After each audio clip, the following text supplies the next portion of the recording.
ವಿಷಯವಾಗಿರ್ತಕ್ಕಂತಹ ಕನ್ನಡ ವಿಷಯಕ್ಕೆ ತಮ್ಮನ್ನ ಇವಾಗ ಸ್ವಾಗತಿಸ್ತಾ ಇದ್ದೀನಿ. ನೋಡ್ರಿ, ನಾವು ಹುಟ್ಟುತ್ತ ಅಣ್ಣ ತಮ್ಮಂದಿರು, ಬೆಳೆಯುತ್ತ ದಾಯಾದಿಗಳು. ದಾಯಾದಿಗಳು ಅಂದ್ರೆ ಭಾಗಾದಿಗಳು ಅಂತ ಕರೀತಾರೆ. ಸರಿ, ಹಾಗಾದ್ರೆ ಈಗ ನೀವೆಲ್ಲರಿಗೂ ಗೊತ್ತಿರ್ತಕ್ಕಂಥ ವಿಚಾರ, ಎಷ್ಟೇ ವರ್ಷಗಳ ಕಾಲ ಜೊತೆಗಿದ್ದರೂ ಕೂಡ, ಎಷ್ಟು ನೂರಾರು ವರ್ಷಗಳ ಕಾಲ ಜೊತೆಗಿದ್ರು ಕೂಡ ಏನ್ ಮಾಡ್ತಾರೆ ಅಂದ್ರೆ, ಹುಟ್ಟುವಾಗ ಒಂದೇ ತಂದೆ ತಾಯಿಯ ಉದರದಲ್ಲಿ ಜನಿಸಿದರೂ ಕೂಡ ಬೆಳೆದು ದೊಡ್ಡವರಾದ್ಮೇಲೆ ಅವರೆಲ್ಲರೂ ಕೂಡ ದಾಯಾದಿಗಳಾಗ್ತಾರೆ, ಭಾಗಾದಿಗಳಾಗ್ತಾರೆ. ಅಂದ್ರೆ ಬೇರೆ ಆಗ್ತಾರೆ. ಬೇರೆ ಆದಾಗ, ಒಂದೇ ತಾಯಿಯ ಮಕ್ಕಳಾದಾಗ ನೀವೆಲ್ಲರೂ ಕೂಡ ನೋಡಿದಿರಿ, ಈ ಸಂದರ್ಭವನ್ನ, ಈ ಸನ್ನಿವೇಶವನ್ನ ಅನುಭವಿಸಿದ್ದೀರಿ. ಈಗ ಸುಮಾರಾಗಿ ಒಬ್ಬ ತಂದೆ ತಾಯಿಗೆ ಒಂದ್ 4 ಜನ ಗಂಡ್ಮಕ್ಳಿದಾರೆ, ಒಂದ್ 2 ಹೆಣ್ಮಕ್ಳಿದಾರೆ ಅಂದ್ರೆ ಇರ್ತಕ್ಕಂತಹ ಹೊಲದೊಳಗ ಅವಾಗೆಲ್ಲ ಏನಾಗ್ತೈತಿ ಅಂದ್ರೆ ಭಾಗ ಮಾಡ್ತಾರೆ. ವಸ್ತುಗಳನ್ನ, ಮನೆ ಇದ್ರೆ ಮನೇನ, ಪಾತ್ರೆ ಪಗಡೆಗಳಿದ್ರೆ ಪಾತ್ರೆಗಳನ್ನ ಎಲ್ಲಾನು ಭಾಗ ಮಾಡ್ತಾರೆ, ಎಲ್ಲದನ್ನು ಕೂಡ ಹಂಚ್ಕೊಳ್ತಾರೆ. ಆದ್ರೆ ನೋಡ್ರಿ, ಮನೆಯಲ್ಲಿರ್ತಕ್ಕಂತ ಬೆಳ್ಳಿ ಬಂಗಾರ ವಸ್ತು ಎಲ್ಲದೂ ಹಂಚ್ಕೊಂತಾರೆ. ಕೊನೆ ತಂದೆ ತಾಯಿಯನ್ನು ಕೆಲವೊಂದು ಮಕ್ಕಳು ಹಂಚ್ಕೊಂಡಿರೋ ಉದಾಹರಣೆಯನ್ನ ನೀವೆಲ್ಲರೂ ಕೂಡ ನೋಡಿದ್ದೀರಿ. ಹಂಚ್ಕೊಂಡಿರ್ತಕ್ಕಂತಹ ಉದಾಹರಣೆಯನ್ನ ಎಲ್ಲರೂ ನೋಡಿದ್ದೀರಿ. ಇವಾಗ ಆ ಉದಾಹರಣೆ ಒಳಗ ನೋಡ್ರಿ, ಉದಾಹರಣೆಗೆ 10 ಎಕರೆ ಹೊಲ ಇದ್ರೆ ಹೊಲವನ್ನ ಭಾಗ ಮಾಡ್ತಾರೆ, ಬಂಗಾರ ಇದ್ರೆ ಬಂಗಾರ ಭಾಗ ಮಾಡ್ತಾರೆ. ಆದ್ರೆ ನೀನು ಕಲ್ತಿರ್ತಕ್ಕಂತ ವಿದ್ಯೆಯನ್ನ, ಅಥವಾ ನೀನು ಓದಿರ್ತಕ್ಕಂತ ನೀನು MA ಓದಿರ್ಬೋದು, PhD ಮಾಡಿರ್ಬೋದು, SLC ಓದಿರ್ಬೋದು, ಆ ವಿದ್ಯೆಯನ್ನ ಯಾರಾದ್ರೂ ಹಂಚ್ಕೊಳಕ್ ಬರುತ್ತಾ? ಇರೋ ಅಣ್ಣ ತಮ್ಮ ಇದ್ರಲ್ಲಿ ಒಬ್ಬವನು SLC ವರೆಗೂ ಓದಿದ್ದಾನೆ, ಇನ್ನೊಬ್ಬನು PhD ಮಾಡಿದ್ದಾನೆ ಅಥವಾ MBBS ಮಾಡಿದ್ದಾನೆ ಅಂದ್ರೆ ಅವಾಗ ಏನಾಗುತ್ತೆ ಅಂದ್ರೆ ಅವರು ಎಲ್ಲವನ್ನ ಭಾಗ ಮಾಡ್ಕೋಬಹುದು, ಎಲ್ಲವನ್ನ ಎಲ್ಲರೂ ತಗೊಂಡು ಹೋಗ್ಬೋದು. ಆದ್ರೆ ಈ ಒಂದು ಓದು ಅಥವಾ ಅಕ್ಷರ ಏನೈತಲ್ಲ, ಇದನ್ನ ಯಾರು ತೆಗೆದುಕೊಳ್ಳೋದಕ್ಕೆ ಸಾಧ್ಯ ಇಲ್ಲ. ಹಾಗಾಗಿ ನಾವೆಲ್ಲರೂ ಕೂಡ ಏನಾಗಬೇಕು ಅಂದ್ರೆ, ಇದು ಪತಿ ಪತ್ನಿ ಆಗಲಿ, ಮಕ್ಕಳಾಗಲಿ, ಯಾರೂ ಕಲಿಯದೇ ಇರ್ತಕ್ಕಂಥ ಸಂಪತ್ತು ವಿದ್ಯೆ. ಹಾಗಾದ್ರೆ ಈ ವಿದ್ಯೆಯನ್ನ ನಾವೇನ್ ಮಾಡ್ಬೇಕು ಅಂದ್ರೆ, ಯಾವ ರೀತಿಯಾಗಿ ಪಡಿಬೇಕು ಅಂತಕ್ಕಂಥದ್ದನ್ನ ಹೇಳ್ತಕ್ಕಂಥದ್ದು ವಿದ್ಯೆ ಐತಲ್ಲ, ಯಾರು ಕಲಿಯದೇ ಇರ್ತಕ್ಕಂಥದ್ದು. ಅದಕ್ಕೋಸ್ಕರನೇ ಬಸವಣ್ಣನವ್ರು ಹೇಳ್ತಾರೆ ಒಂದ್ ಕಡೆ, ಮುನಿಯಲು ಮುನಿಯಲೇಕೆಯ ತನ್ನ ಮನೆ. ನಾವೇನಾದ್ರೂ ಕೋಪ ಮಾಡ್ಕೊಂಡೆ ಅಂದ್ರೆ ಅದ್ರ ಕೋಪ ಮೊದಲು ನಮ್ಮನ್ನ ಸುಡುತ್ತೆ, ಆಮೇಲೆ ಬೇರೆಯವರನ್ನ ಸುಡುತ್ತೆ. ನಾನೀಗ ಪದೇ ಪದೇ ಕೋಪ ಮಾಡ್ಕೊಳ್ತಾ ಇದ್ದೆ, ಸಿಟ್ಟು ಮಾಡ್ಕೊಳ್ತಾ ಇದ್ದೆ, ಬೇರೆಯವರ ಯಾರಾದ್ರೂ ನಾಶವಾಗ್ಲಿ, ಬೇರೆಯವರಿಗೆ ಕೆಟ್ಟಿದ್ದಾಗ್ಲಿ ಅಂತ ನಾನು ಬಯಸ್ತಾ ಇದ್ದಂದ್ರೆ ಮೊದಲು ನನಗಾಗಿ ನಂತರದಲ್ಲಿ ಅವರಿಗಾಗುತ್ತೆ. ಅದಕ್ಕೋಸ್ಕರ ಅದನ್ನ ನಾವು ಏನ್ ಮಾಡ್ಬೇಕು, ಕಡಿಮೆ ಮಾಡ್ಕೊಳ್ಬೇಕು ಅಂತ. ಇನ್ನೊಂದ್ ಕಡೆ ಏನ್ ಮಾಡ್ತಾ ಇದಾರ ಅಂದ್ರೆ, ಯಾವ ರೀತಿಯಾಗಿ ಅಂದ್ರೆ, ಹೇಗಿದೆ ನಮ್ಮ ವಾತಾವರಣ. ಇವಾಗ ಪ್ರತಿಯೊಬ್ಬ ಕವಿನೂ ಕೂಡ ಹೇಳಿದರೆ ಏನೇನು ಅಂದ್ರೆ, ಏನಾದರಾಗು ಮೊದಲು ನೀನು ಮಾನವನಾಗು, ಏನಾದರಾಗು ಮೊದಲು ನೀನು ಮಾನವನಾಗು, ಏನಾದರಾಗು ನೀನು ಮಾನವ.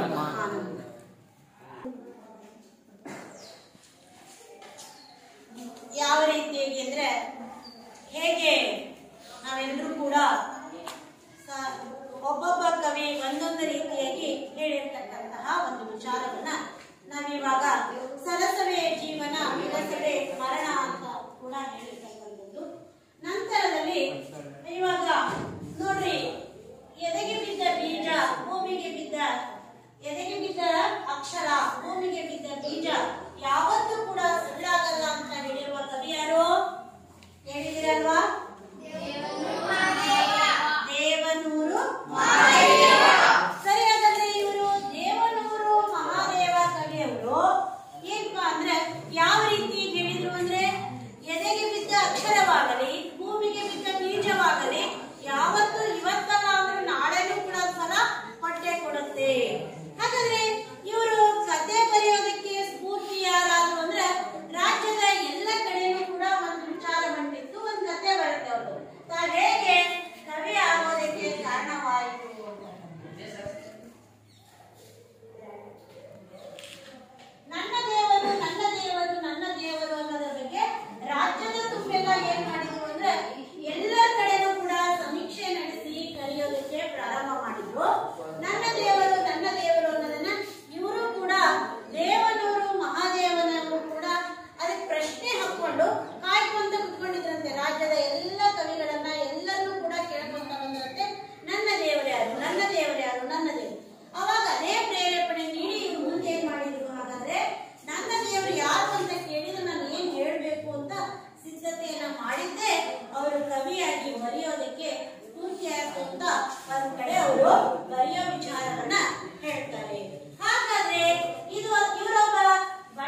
ಇದಾಗಿದೆ.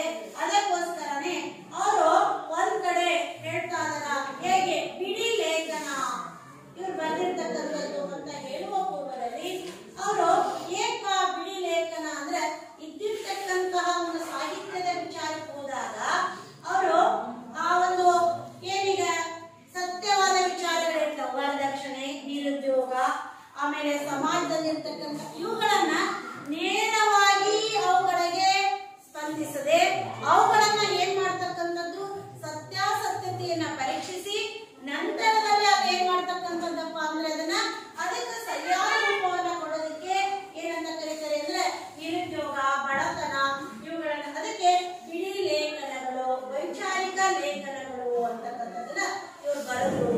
ಸರಿ, ಹಾಗಾದ್ರೆ ಇವರು ಏನಪ್ಪ ಅಂದ್ರೆ ಎಲ್ಲವೂ ಕೂಡ ಇವ್ರು ಹೇಳ್ತಾ ಹೋಗ್ತಾ ಇದಾರೆ. ಮೊದಲನೇದಾಗಿ ದೇವನೂರು ಮಹದೇವ್ ಕವಿಯ ಪರಿಚಯವನ್ನ ಮಾಡ್ಕೊಳ್ಳೋಣ. ಬರ್ಕೊಳ್ಳಿ.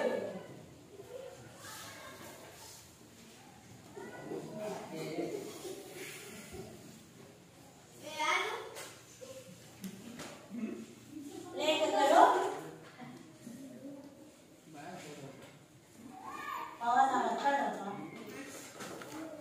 ದೇವನೂರು ಮಹಾದೇವ.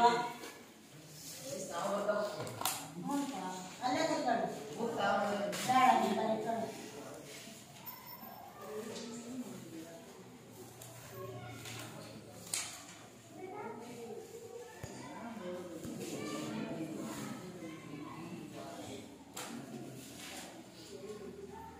ದೇವನೂರು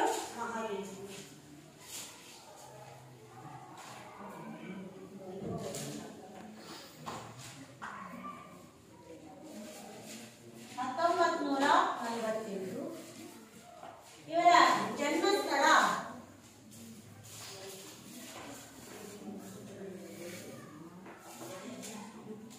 ಮೈಸೂರು ಜಿಲ್ಲೆಯ ನಂಜನಗೂಡು ತಾಲೂಕಿನ ದೇವನೂರು.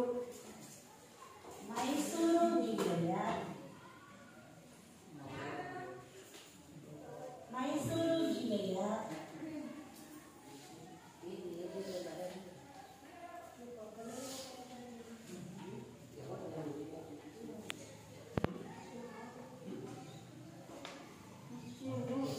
ನಂಜನಗೂಡು ತಾಲೂಕಿನ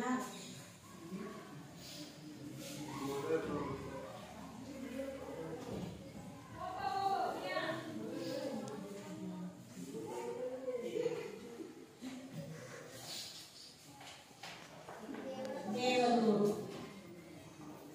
ಇದು ಪರೀಕ್ಷೆ ಒಳಗೆ 3 ಅಂಕಕ್ಕೆ ಬರುತ್ತೆ ಕವಿ ಪರಿಚಯ. ಅವಾಗ ನೀವು ಬರಿಬೇಕಾದಾಗ ಕವಿ ಪರಿಚಯವನ್ನ ವಾಕ್ಯದ ರೂಪದಲ್ಲಿ ಬರಿಬೇಕು. ತಮ್ಗೆಲ್ಲ ಗೊತ್ತಿರ್ತಕ್ಕಂಥ ವಿಚಾರ ಹೆಂಗೆ ಅಂದ್ರೆ ಅಲ್ಲಿ ನೀವು ಇವರ ಒಂದು ಕೃತಿಯನ್ನ ಮತ್ತೆ ಅವರು ಇದನ್ನ ಬರ್ಕೊಂಡಿದ್ರೆ ಸಂದರ್ಭ ಪ್ರಶ್ನೆಗೂ ಕೂಡ ನಿಮ್ಗೆ ಏನಾಗುತ್ತೆ ಉಪಯುಕ್ತವಾಗುತ್ತೆ.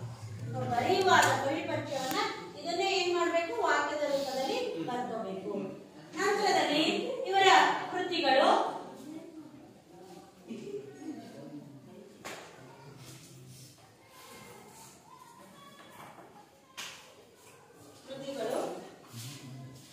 ದ್ಯಾವನೂರು,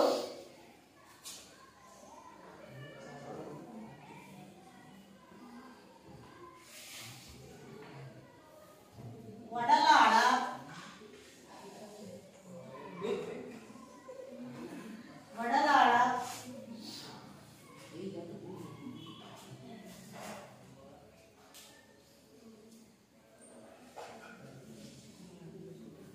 ಗಾಂಧಿ ಮತ್ತು ಮಾವೋ. ಬರ್ಕೊಳ್ತಾ ಇದ್ದೀರಲ್ವಾ? ಬರ್ಕೊಳ್ಳಿ. ಗಾಂಧಿ ಮತ್ತು ಮಾವೋ. ನೆಕ್ಸ್ಟ್ ಎದೆಗೆ ಬಿದ್ದ ಅಕ್ಷರ.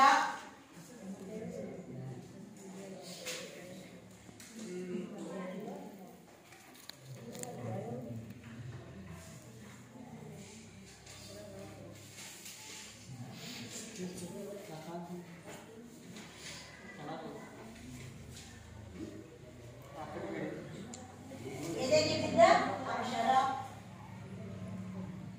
ಇವರ ಒಂದು ಕೃತಿಗೆ ಇವರಿಗೆ ಹಲವಾರು ಪ್ರಶಸ್ತಿಗಳು ಇವರಿಗೆ ಅರಸ್ಕೊಂಡು ಬಂದಿದ್ದಾವು. ಪ್ರಶಸ್ತಿಗಳನ್ನು ಬರ್ತಾಳ್ರಿ. ಕೇಂದ್ರ ಸಾಹಿತ್ಯ ಅಕಾಡೆಮಿ ಪ್ರಶಸ್ತಿ, ಕರ್ನಾಟಕ ರಾಜ್ಯೋತ್ಸವ ಪ್ರಶಸ್ತಿ. ಕೇಂದ್ರ ಸಾಹಿತ್ಯ ಅಕಾಡೆಮಿ ಪ್ರಶಸ್ತಿ ಯಾವ ಕೃತಿಗೆ ಅಂದ್ರೆ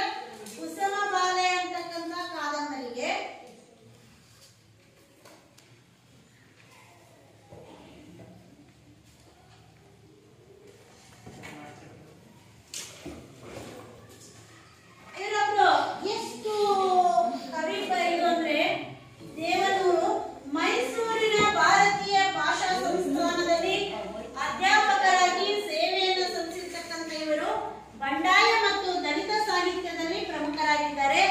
ಆಡು ಮಾತಿನ ಮೂಲಕ ನಾವೇನು ಸಾಮಾನ್ಯ ಭಾಷೆಯನ್ನ ಹೇಳ್ತಾ ಇದ್ದೇವಲ್ಲ, ಆ ಸಾಮಾನ್ಯ ಭಾಷೆಯ ಮೂಲಕನೇ ಇವರು ಅತ್ಯಂತ ಜನಪ್ರಿಯತೆಯನ್ನು ಪಡೆದ ಕವಿ ಇವರಾಗಿದ್ದಾರೆ.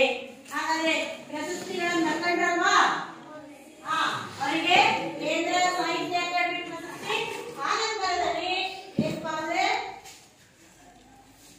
ಇಲ್ಲಿ ಬರೆಯಕ್ಕೆ ಸರಿಯಾಗಲ್ಲ ಅಂತ ನಿಮ್ಗೆ ಬರೆಯಕ್ಕೆ ಹೇಳಿದೆ. ನೆಕ್ಸ್ಟ್ ನಂತರದಲ್ಲಿ ಅವರು ಯಾವುದು ಅಂದ್ರೆ ಅವರು ಎದೆಗೆ ಬಿದ್ದ ಅಕ್ಷರ ಅಂತಕ್ಕಂತಹ ಪಾಠವನ್ನ ಯಾವ ಕೃತಿಯಿಂದ ಆಯ್ದುಕೊಳ್ಳಲಾಗಿದೆ? ಎದೆಗೆ ಬಿದ್ದ ಅಕ್ಷರ ಅಂತಕ್ಕಂತಹ ಕೃತಿಯಿಂದಲೇ ಆಯ್ದುಕೊಳ್ಳಲಾಗಿದೆ. ಕವಿಯ ಆಶಯ ಭಾವ ಏನಿದೆ ನೋಡ್ರಿ ಮಕ್ಕಳೇ. ವಚನಕಾರರಂತೆ ನಡೆ ನುಡಿಯಲ್ಲಿ ಒಂದಾಗಿರ್ಬೇಕು. ಅಂದ್ರೆ ನಡೆ ನುಡಿಗಳ ಸಮನ್ವಯ ಇರಬೇಕು. ನಾವು ಹೇಗೆ ನಡೆದುಕೊಳ್ತೇವೋ ಅಥವಾ ಹೇಗೆ ನುಡಿತೇವೋ, ಹೇಗೆ ಮಾತನಾಡ್ತೇವೋ ಅದೇ ರೀತಿಯಾಗಿರ್ತಕ್ಕಂಥದ್ದು ಇರಬೇಕು ಅಂತಕ್ಕಂಥದ್ದು. ಅಂತರಾಂಗದ ಒಂದು ಹೊಂದಾಣಿಕೆ ಮಾತ್ರ ಸಮಾನತೆ ಅಲ್ಲ, ಅದು ಸಾಮರಸ್ಯನೂ ಕೂಡ ಆಗುತ್ತೆ. ಅದಕ್ಕೋಸ್ಕರ ಇವರು ಜಾಗತೀಕರಣವನ್ನು ಮೂಡಿಸ್ಬೇಕಾದ್ರೆ ಕರುಣೆ, ಸಮತೆ, ಪ್ರಜ್ಞೆಗಳ ದೇವರು ಅಂತಕ್ಕಂಥದ್ದು ಇವರು ಬರೆದಿರ್ತಕ್ಕಂತಹ ವೈಚಾರಿಕ ಬಿಡಿ ಲೇಖನಗಳು ಎದೆಗೆ ಬಿದ್ದ ಅಂತಕ್ಕಂಥದ್ದು. ಇಲ್ಲಿ ಬರ್ತಕ್ಕಂತಹ ಪದಗಳ ಅರ್ಥಗಳನ್ನು ಬರ್ಕೊಳ್ರಿ. ಈ ಪಾಠದಲ್ಲಿ ಬರಬಹುದಾದ ಪದಗಳ ಅರ್ಥ: ಆವಾಹಿಸು, ಮೈ ಮೇಲೆ ಬರುವಂತೆ ಮಾಡಿಕೊ, ಮೈ ಮೇಲೆ ಬರುವಂತೆ ಮಾಡಿಕೊ. ಬರ್ಕೊಂಡ್ರ? ನೆಕ್ಸ್ಟ್ ಗುಡಿಮನೆ, ಚಿಕ್ಕ ದೇವಸ್ಥಾನ, ಶೋಭೆ, ತಳಮಳ.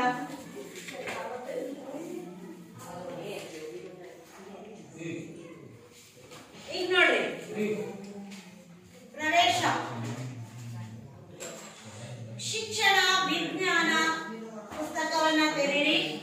ಪುಟ ಸಂಖ್ಯೆ 35. ನಾನು ಮಾದರಿಯ ಓದನ್ನ ಓದ್ತೀನಿ, ನಂತರದಲ್ಲಿ ನೀವು ಓದೋದಕ್ಕೆ ಸಿದ್ಧ. ಪ್ರವೇಶ: ಶಿಕ್ಷಣ, ವಿಜ್ಞಾನ, ನಗರೀಕರಣದ ಪ್ರಭಾವದಿಂದ ವೈಚಾರಿಕ ಚಿಂತನೆ ತೀವ್ರವಾಯಿತು. ಅಸಮಾನತೆಯ ವಿರುದ್ಧ ಧ್ವನಿ ಎತ್ತುವ ಪರಿಸ್ಥಿತಿ ನಿರ್ಮಾಣವಾಯಿತು. ಸಾಮಾಜಿಕ ಸಾಮರಸ್ಯಕ್ಕೆ ಮೊದಲನೇ ಅಡ್ಡಿ ಮೌಢ್ಯವೇ. ಮೌಢ್ಯ ಮರೆಯಾಗುವವರೆಗೆ ಸಾಮರಸ್ಯ ಎಂಬುದು ಕನಸಾಗಿಯೇ ಉಳಿಯುತ್ತದೆ. ವಚನಕಾರರ ಸಂದೇಶಗಳನ್ನು ನಾವು ನಡೆನುಡಿಗಳಲ್ಲಿ ಅನ್ವಯಿಸಿಕೊಂಡು ಅರಿವು ಮೂಡಿಸಿಕೊಂಡು ದ್ವೇಷ ಅಸೂಯೆಗಳನ್ನು ತೊರೆದು ಸಂಸ್ಕೃತಿಯ ಒಡತಿಗಾಗಿ ಸಾಮರಸ್ಯದ ನೆಲೆಯಲ್ಲಿ ಬದುಕನ್ನು ರೂಪಿಸಿಕೊಂಡಲ್ಲಿ ಸಮಾಜದ ಸ್ವಾಸ್ಥ್ಯ ಸ್ಥಿರಗೊಳ್ಳಬಹುದೆಂದು ಇಲ್ಲಿನ ಆಶಯ. ನಾವಿವತ್ತು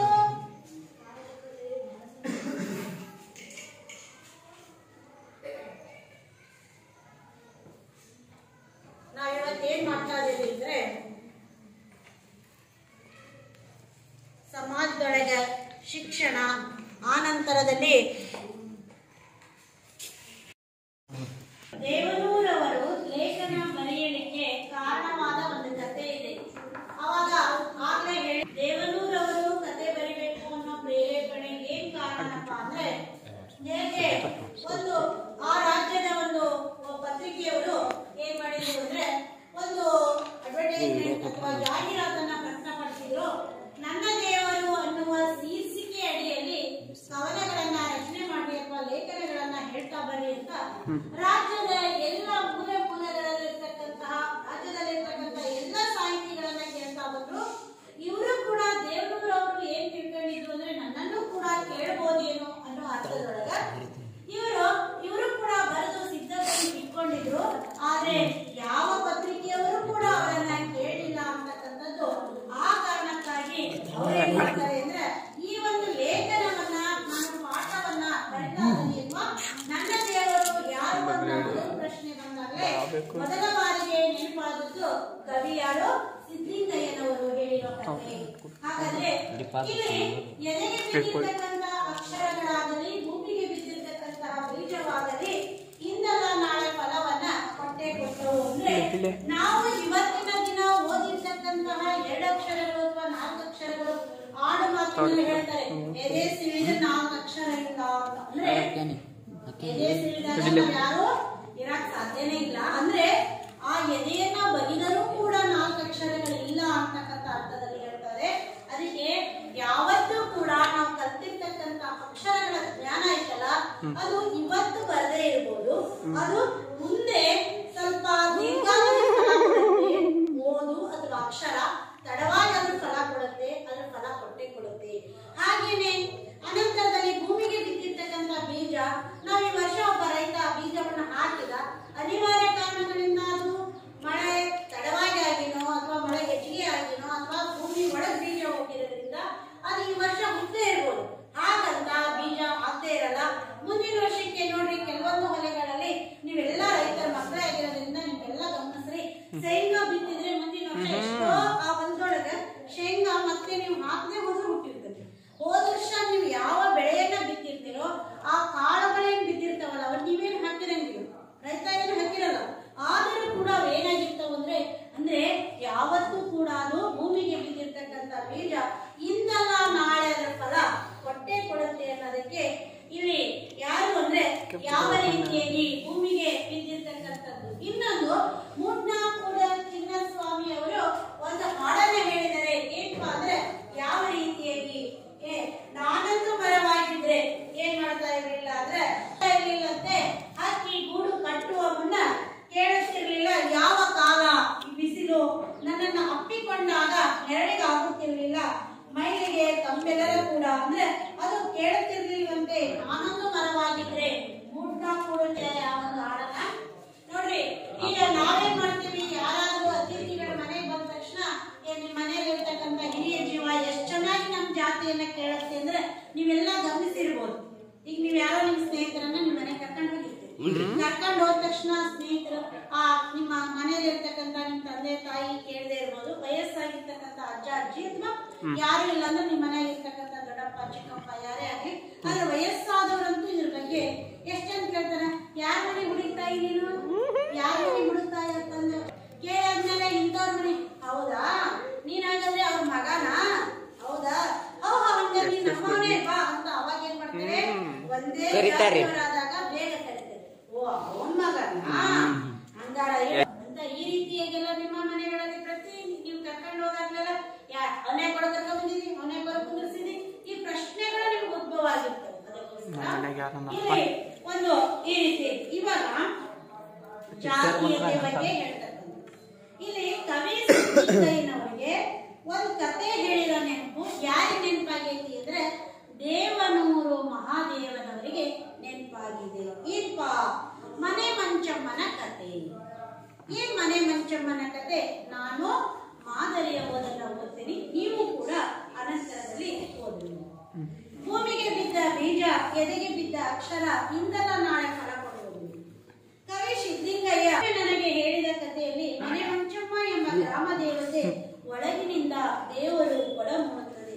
ಒಂದ್ಸಲ ಒಂದು ಗ್ರಾಮದ ಜನರೆಲ್ಲ ಸೇರಿ ತಮ್ಮ ದೇವತೆಗೆ ಗುಡಿ ಕಟ್ಟಲು ಆರಂಭಿಸುತ್ತಾರೆ. ಹೀಗೆ ಗುಡಿ ಕಟ್ತಾ ಚಾವಣಿ ಮಟ್ಟಕ್ಕೆ ಆ ಗುಡಿ ಬಂದಾಗ ಒಬ್ಬನ ಮೈ ಮೇಲೆ ಆ ದೇವತೆ ಮಂಚಮ್ಮ ಆಹ್ವಾನಿಸಿಕೊಂಡು ನಿಲ್ಸಿ ನನ್ನ ಮಗ ಎಂದು ಅಬ್ಬರ ಮಾಡುತ್ತಾಳೆ. ಆ ಅಬ್ಬರಕ್ಕೆ ಜನ ತಮ್ಮ ಕೆಲಸ ನಿಲ್ಲಿಸಿ ಕಕ್ಕಾಬಿಕ್ಕಿಯಾಗಿ ನೋಡುತ್ತಿರಲು ಆ ದೇವತೆ ಹಾಗೂ ಆ ಜನರ ನಡುವೆ ಮಾತುಕತೆ ನಡೆಯುತ್ತದೆ. ಏನ್ರಯ್ಯ, ಏನ್ ಮಾಡ್ತಾ ಇದ್ದೀರಿ? ತಾಯಿ, ಓಹೋ ನನಗೆ ಗುಡಿ ಮನೆ ಕಟ್ತಾ ಇದ್ದೀರೋ, ಹಾಗಾದ್ರೆ ನಿಮಗೆಲ್ಲ ಮನೆ ಉಂಟಾ ನನ್ನ ಹತ್ರ? ನನಗಿಲ್ಲ ತಾಯಿ, ಅಲ್ಲೊಬ್ಬ ಹೇಳ್ತಾನೆ. ಹಾಗಾದ್ರೆ ಎಲ್ಲರಿಗೂ ಮನೆ ಆಗುವವರೆಗೆ ನನಗೂ ಮನೆ ಬೇಡ. ಹೀಗೆಂದ ಮಂಚಮ್ಮ ದೇವಿ ಮನೆ ಮಂಚಮ್ಮಳಾಗುತ್ತಾಳೆ. ಚಾವಣಿ ಇಲ್ಲದ ಗುಡಿಯಲ್ಲಿ ತಾಯಿ ಮನೆ ಮಂಚಮ್ಮ ಇಂದು ಪೂಜಿತಳಾಗುತ್ತಿದ್ದಾಳೆ. ಈ ರೀತಿ ಚಾವಣಿ ಇಲ್ಲದ ಗುಡಿಯಲ್ಲಿ ಕಾರುಣ್ಯ ಸಮತೆಯ ಬುದ್ಧನನ್ನಿಟ್ಟರೆ ಅದೇ ನನ್ನ ದೇವರಾಗುತ್ತದೆ. ನೋಡ್ರಪ್ಪ, ಅದನ್ನ ಓದಿಸ್ತೇನೆ. ಇವಾಗ ಮನಸ್ಸಿನಲ್ಲಿ ಓದ್ಕೊಳ್ಳಿ. ಪದಗಳು ಯಾವ್ದಾದ್ರು ತಿಳಿದೇ ಹೋದ್ರೆ ಗುರ್ತು ಮಾಡ್ಕೊಳ್ರಿ.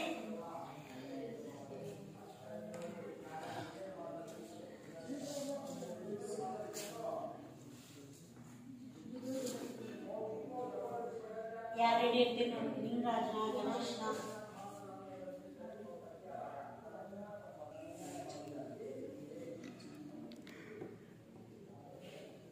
ಇದರಲ್ಲಿ ಬರೋ ಏನು ಆವಾಹಿಸು ಅಂದ್ರೆ ಮೈ ಮೇಲೆ ಬರುವಂತೆ ಮಾಡಿಕೋ. ಗುಡಿ ಮನೆ ಅಂದ್ರೆ ಚಿಕ್ಕ ದೇವಸ್ಥಾನ. ಶೋಭೆ ಅಂದ್ರೆ ತಳಮಳ. ಶೋಭೆ ಅಂದ್ರೆ ತಳಮಳ.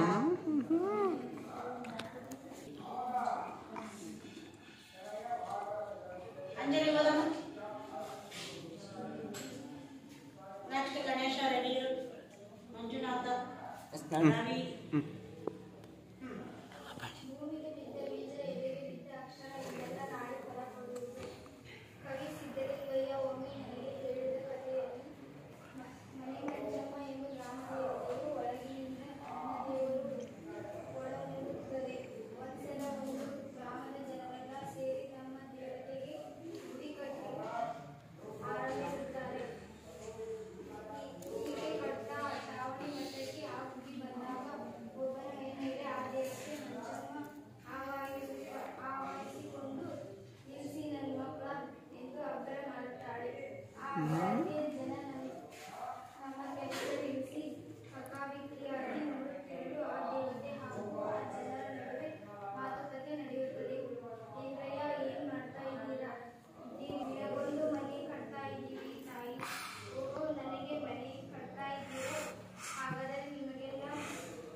ಮನೆ ಮಂಚಮ್ಮ ನಾವುತ್ತಾಳೆ.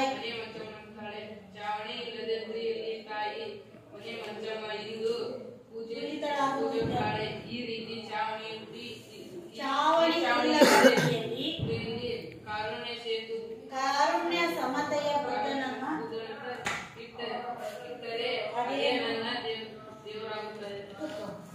ಹಾಗಾದ್ರೆ ಈಗ ಭೂಮಿಗೆ ಬಿದ್ದ ಬೀಜ, ಎದೆಗೆ ಬಿದ್ದ ಅಕ್ಷರ, ಇಂದೆಲ್ಲ ನಾಳೆ ಫಲ ಕೊಡುತ್ತೆ ಇರತಕ್ಕಂತಹ ವಿಚಾರವನ್ನ ಇಲ್ಲಿ ಸಿದ್ಧಲಿಂಗಯ್ಯನವರು ಒಂದು ಕತೆ ಹೇಳ್ತಾ ಇದ್ದಾರಪ್ಪ. ದೇವನೂರವರಿಗೆ ಕಥೆಯನ್ನ ಹೇಳ್ತಾ ಇದ್ದಾರೆ. Very good. ಯಾರ ಕತೆ ಹೇಳ್ತಾ ಇದ್ದಾರಪ್ಪ ಅವರು? ಪವನ. ಯಾರವರು? ಮನೆ ಮಂಚಮ್ಮ. ಹಾಗಾದ್ರೆ ಏನಪ್ಪ ಮನೆ ಮಂಚಮ್ಮನ ಕತೆ ಏನು? ಇಲ್ಲಿ ಏನು ಮನೆ ಮಂಚಮ್ಮ? ಒಂದು ಊರಿನೊಳಗೆ ಈಗ ನೋಡ್ರಿ, ಪ್ರತಿಯೊಂದು ಊರುಗಳಲ್ಲೂ ಕೂಡ ದೇವಸ್ಥಾನಗಳಿರ್ತಾವು. ಆ ದೇವಸ್ಥಾನಗಳನ್ನ ಮೊದಲು ಮಣ್ಣಿನಿಂದ ಒಂದು ಕಟ್ಟಿರ್ತಿದ್ರು. ಅವೆಲ್ಲ ಈಗ ಹಳೆವಾದಾಗ ಅಥವಾ ಊರಲ್ಲಿ ಏನಾದ್ರು ಒಂದು ಅಭಿವೃದ್ಧಿ ಅಂತ ಆಗ್ಬೇಕು ಅಂದಾಗ ಏನ್ ಮಾಡ್ತಾರೆ? ಹೊಸ ದೇವಸ್ಥಾನಗಳನ್ನ ಕಟ್ತಾರೆ. ಹಾಗಾದ್ರೆ ದೇವಸ್ಥಾನಗಳನ್ನ ಕಟ್ಟಬೇಕಾದಾಗ ಪ್ರಜ್ವಲ ಯಾವ ರೀತಿ ವ್ಯವಸ್ಥೆ ಮಾಡ್ತಾರೆ ಊರಾಗ? ಯಾವ್ಯಾವ ಮೂಲಗಳಿಂದ ಹಣವನ್ನ ಪಡಿಬೇಕು? ಅನಿಶಾ, ಈಗ ದೇವಸ್ಥಾನಗಳನ್ನ ಕಟ್ಟಬೇಕು. ಈಗ ಉದಾಹರಣೆಗೆ ಸಿಡಿಯನೂರಲ್ಲಿ ಯಾವುದೋ ಒಂದು ಹೊಸ ದೇವಸ್ಥಾನವನ್ನ ಕಟ್ಟಬೇಕು. ಆ ಸಂದರ್ಭಗಳಲ್ಲಿ ಏನ್ ಮಾಡ್ತಾರೆ? ಊರ ಪ್ರಮುಖರೆಲ್ಲ ಸೇರ್ಕೊಂಡ್ಬಿಟ್ಟು ಎಷ್ಟೆಷ್ಟು ಹಣಕ್ಕೆ ಸಾಧ್ಯವಾಗುತ್ತೆ ಅನ್ನೋದನ್ನ ಆ ಊರಿನ ದೇವರಿಗೆ ಏನ್ ಮಾಡ್ತಾರೆ ಅಂದ್ರೆ ಮಾಡೋದಕ್ಕೆ ಪ್ರಯತ್ನ ಪಡ್ತಾರೆ. ಅದರ ಜೊತೆಗೆ ರಾಜಕೀಯದಿಂದ ಬರ್ತಕ್ಕಂತಹ ಯಾವುದಾದರೂ ಫಂಡ್ಗಳಿದ್ರೆ ಅಥವಾ ಇನ್ಯಾವುದೋ ಹಣ ಇದ್ರೆ ಅಥವಾ ಇನ್ನು ಯಾವ್ಯಾವ ಮೂಲಗಳಿಂದ ಹಣವನ್ನ ಸೇಕರಿಸಲಿಕ್ಕೆ ಸಾಧ್ಯನೋ ಆ ರೀತಿ ಮಾಡಿ ಪ್ರತಿಯೊಂದು ಊರುಗಳಲ್ಲೂ ಕೂಡ ದೇವಸ್ಥಾನಗಳನ್ನ ಅಭಿವೃದ್ಧಿಯಂತ ಕಾರ್ಯಗಳನ್ನ ಕೈಗೊಳ್ತಾ ಇದ್ದಾರೆ. ಇಲ್ಲಿ ಹಾಗಾದ್ರೆ ಸಿದ್ಧಲಿಂಗಯ್ಯನವರು ಹೇಳ್ತಕ್ಕಂಥ ಕಥೆಯಲ್ಲಿ ಯಾವ ದೇವರ ದೇವಸ್ಥಾನವನ್ನ ಕಟ್ತಾ ಇದಾರೆ? ಮನೆ ಮಂಚಮ್ಮ ದೇವರ ದೇವಸ್ಥಾನವನ್ನ ಕಟ್ತಾ ಇದಾರ. ಕಟ್ಬೇಕಾದಾಗ ಎಲ್ಲರೂ ಸೇರಿ ಗುಡಿಯನ್ನ ಕಟ್ಟೋದಕ್ಕೆ ಆರಂಭ ಮಾಡ್ತಾರೆ. ಹೇಗಿದೆ ಗುಡಿ ಕಟ್ಟೋದಕ್ಕೆ ಆರಂಭ ಮಾಡ್ಬೇಕು ಅನ್ನೋ ಸಂದರ್ಭದೊಳಗೆ ಏನ್ಪಾ? ಗುಡಿ ಕಟ್ಟೋದಕ್ಕೆ ಆರಂಭ ಮಾಡ್ಬೇಕು. ಗುಡಿ ಕಟ್ಟೋದಕ್ಕೆ ಆರಂಭ ಮಾಡ್ಬೇಕು ಅಂದಾಗ ಏನಾಗುತ್ತೆ? ಗುಡಿ ಕಟ್ಟೋದಕ್ಕೆ ಯಾವ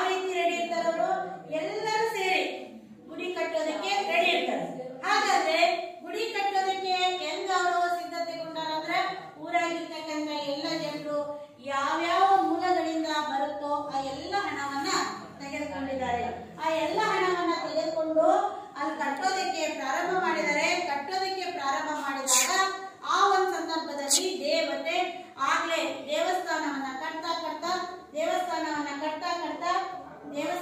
ಕಟ್ತಾ ಏನಾಗಿದೆ, ಚಾವಣಿ ಹಂತದವರೆಗೂ ಕೂಡ ಬಂದ್ಬಿಟ್ಟಿದೆ. ಚಾವಣಿ ಹಂತದವರೆಗೂ ಬಂದ್ಬಿಟ್ಟಿದೆ.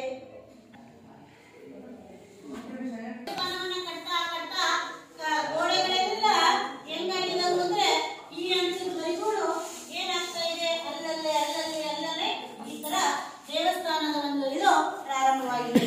ಆ ಒಂದು ಇದನ್ನ ಇಲ್ಲಿ ನೋಡ್ರಿ ತೋರಿಸ್ತಾ ಇದ್ದೇನೆ ಇವಾಗ.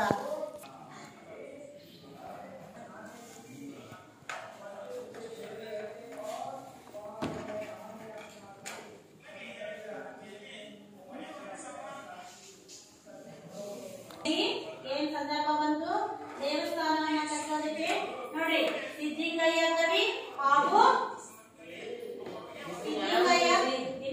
ಸಿದ್ಧಿಂಗಯ್ಯ ಕವಿ ಇವರು ಯಾರು, ದೇವನೂರು ಮಹಾದೇವನವರು, ಅವರಿಬ್ರು ಕುತ್ಕೊಂಡು ಅಲ್ಲೇ ಸಂಭಾಷಣೆ ನಡೀತಕ್ಕಂತಹ ಒಂದು ವಿಚಾರ.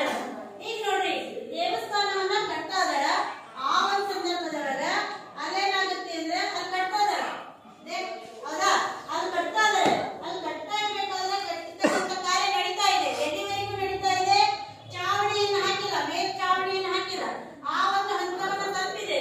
ಆ ಸಂದರ್ಭದಲ್ಲಿ ಏನಾಗುತ್ತೆ ನೋಡ್ರಿ, ಒಬ್ರ ಈ ಒಂದು ಸಂದರ್ಭದೊಳಗ ಏನಾಗುತ್ತೆ ನೋಡ್ರಿ, ಇಲ್ಲಿ ಕಟ್ತಾ ಇದಾರೆ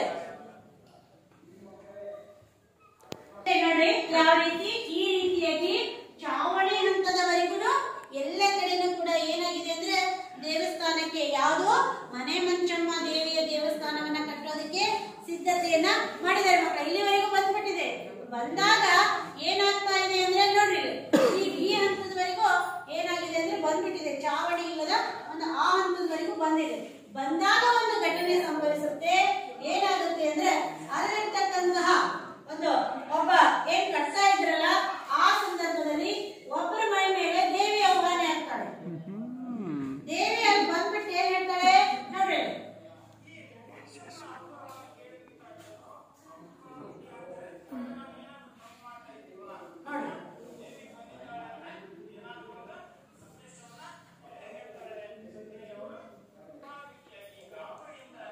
ಇಲ್ಲೇನ್ ದೇವಸ್ಥಾನವನ್ನ ಕಟ್ತಾ ಇದ್ರಲ್ಲ, ಕಟ್ಟೋ ಕಾರ್ಯ ನಡೆದಾಗ ಏನ್ ಮಾಡ್ತಾ ಇದಾರೆ ಅಂದ್ರೆ ಒಬ್ಬರ ಮೇಲೆ ದೇವಿ ಬಂದ್ಬಿಟ್ಟು ಏನ್ ಹೇಳ್ತಾರೆ, ನಿಲ್ಸಿ ನಮ್ಮ ಮಕ್ಕಳ ಅಂತ ಅಂದಾಗ ಭಯಗೊಂಡು ಎಲ್ಲರೂ ಕೂಡ ಹಾಗಾದ್ರೆ ದೇವಿ ಬಂದಿದ್ದಾರೆ ಅಂದ್ರೆ ಇಲ್ಲಿ ಏನೋ ಒಂದು ತಪ್ಪು ನಡೆದಿದೇನೋ ಅಥವಾ ಸಂದೇಶವನ್ನ ಕೊಡೋದಕ್ಕೆ ಬಂದಾರೋ ಅಂತ ಭಯಗೊಂಡು ಅಲ್ಲಿರ್ತಕ್ಕಂತಹ ಜನರೆಲ್ಲ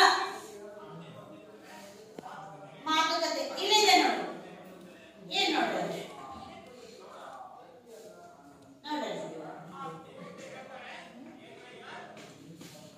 ನಿಮ್ಗೆಲ್ಲರಿಗೂ ಕೂಡ ಏನ್ರಯ್ಯ ಏನ್ ಮಾಡ್ತಾ ಇದ್ದೀರಾ ಅಂತ ಕೇಳ್ತಾರೆ.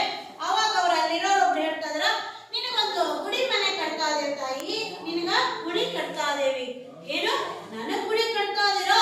ಹಾಗಾದ್ರೆ ಇಲ್ಲಿರ್ತಕ್ಕಂಥ ಎಲ್ಲ ಸದಸ್ಯರನ್ನ ಕೇಳ್ತಾರೆ.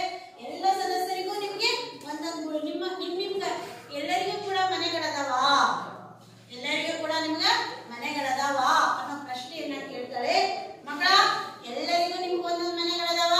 ಆಗ ಒಬ್ಬ ಹೇಳ್ತಾನ, ಅಲ್ಲೊಬ್ನು ತಾಯಿ ನನಗಿಲ್ಲ, ತಾಯಿ ನನಗಿಲ್ಲ ಅಂದಾಗ ಅವಾಗ ತಾಯಿ ನನಗಿಲ್ಲ ಅಂತ ಹೇಳ್ತಾನೆ. ಆವಾಗ ತಾಯಿ ಹೇಳ್ತಾಳೆ, ಮಂಚಮ್ಮ ದೇವಿ ಮನೆ ಮಂಚಮ್ಮನಾಗ್ತಾಳೆ. ಯಾಕೆ ಮನೆ ಮಂಚಮ್ಮನಾಗು ಅಂದ್ರೆ ಎಲ್ಲರಿಗೂ ಕೂಡ ಮನೆ ಆಗುವವರೆಗೆ ಅದೇನೈತಲ್ಲ ಚಾವಣಿಯಿಂದ ಅಲ್ಲೇ ಕಟ್ತಾ ಇದ್ರಲ್ಲ, ಅಲ್ಲೇ ನಿಲ್ಲಲೆಯ ದೇವಸ್ಥಾನ.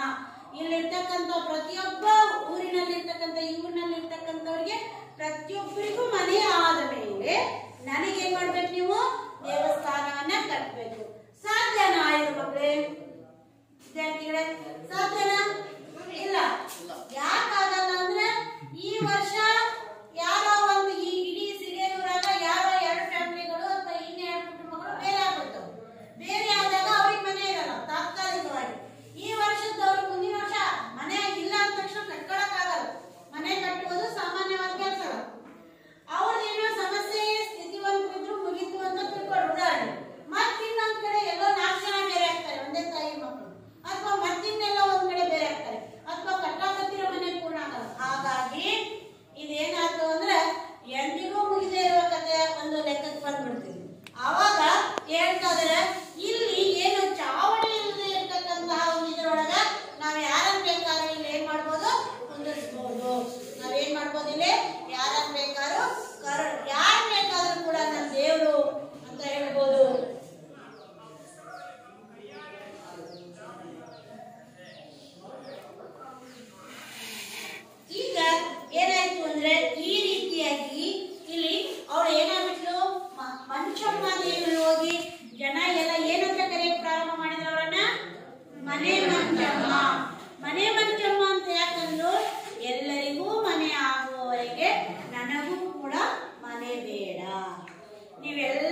ಹಾಗಾದ್ರೆ ಇಲ್ಲಿಯವರೆಗೂ ಈ ಒಂದು ಮೊದಲನೇ ಭಾಗವನ್ನ ಕೇಳಿದ್ರಲ್ವಾ? ಇವಾಗ ಒಂದೆರಡು ಪ್ರಶ್ನೆಗಳನ್ನ ನಾಳೆ ದಿನಕ್ಕೆ ಬರ್ಬೇಕು. ಬರ್ಕೊಳ್ಳಿ ಪ್ರಶ್ನೆಗಳು. ಗೃಹಪಾಠ. ಇಂದಲ್ಲ ನಾಳೆ ಫಲ ಕೊಡುವ ಅಂಶಗಳಾವುವು? ಮೊದಲನೇ ಪ್ರಶ್ನೆ, ಇಂದಲ್ಲ ನಾಳೆ ಫಲ ಕೊಡ್ತಕ್ಕಂತಹ ಅಂಶಗಳಾವುವು? ಬರ್ಕಂಡ್ರ?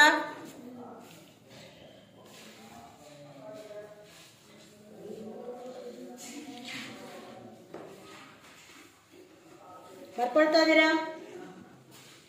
ನೆಕ್ಸ್ಟ್, ಎದೆಗೆ ಬಿದ್ದ ಅಕ್ಷರ ಪಾಠವನ್ನ ಯಾವ ಕೃತಿಯಿಂದ ಆಯ್ದುಕೊಳ್ಳಲಾಗಿದೆ? ಎದೆಗೆ ಬಿದ್ದ ಅಕ್ಷರವನ್ನ ಯಾವ ಪಾಠದಿಂದ ಆಯ್ದುಕೊಳ್ಳಲಾಗಿದೆ? ಹೌದಾ? ನೆಕ್ಸ್ಟ್, ದೇವನೂರು ಮಹಾದೇವರ ಹುಟ್ಟೂರು ಯಾವುದು? ಹೇಳ್ರಿ ನೋಡೋಣ. ದೇವನೂರು ಮಹಾದೇವರ ಹುಟ್ಟೂರು? ದೇವನೂರು ಮಹಾದೇವರ ಹುಟ್ಟೂರು ಯಾವುದು? ನಂಜನಗೂಡು ತಾಲೂಕಿನ ದೇವನೂರು. ನಂಜನಗೂಡು ತಾಲೂಕಿನ ದೇವನೂರು.